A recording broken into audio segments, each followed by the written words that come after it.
如果有機會嚇，你就去到 Apple Store 啊，或者一啲賣 Apple 產品嘅地方嘅話咧，你真係試一試呢個 AirPods Pro 3。我想講佢嘅音響，佢嘅聲音好正。尤其是如果可以試呢個 Spatial Audio 嘅話咧，仲過癮。平時我哋知道啦嚇，我哋如果做音樂嘅話咧，我哋會做好多 mixing 噶嘛。咁如果個音嘅耳機啊，或者個音響唔好嘅話咧，成堆聲音咧就會一次過喺一個窿嗰度咧就懟出嚟入你嘅耳仔嘅。咁你覺得好噪音同埋好硬耳。咁而家呢個 AirPods Pro 3咧，唔知點解啊？唔知係咪有啲特效啊或者什麼東西咧？佢好似有幾個層次俾你感覺到咗，所以成個呢一個距離感下，嗰個 depth 咧。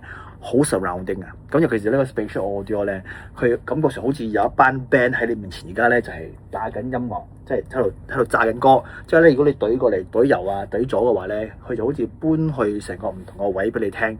跟住你可以聽到好多好清楚啊！即係嗰啲少少嘅一啲可能 hi hat 啊，或者啲吉他聲啊，即係 bass 佢一般喺 bass 喺度噶啦。跟住咧又有個 treble 啦，跟住 mid treble 啦喺度咧，成個嘢咧。即係咁湧入你嘅耳仔嗰度咧，感覺好好啊！好似你而家喺現場聽緊一啲 concert 咁樣，我覺得係有好嘢嘅。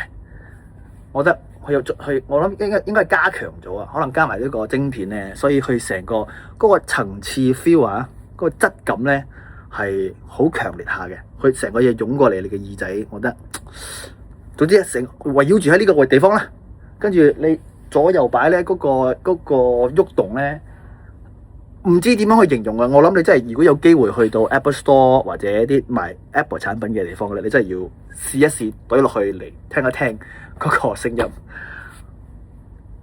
AirPods Pro 3 good。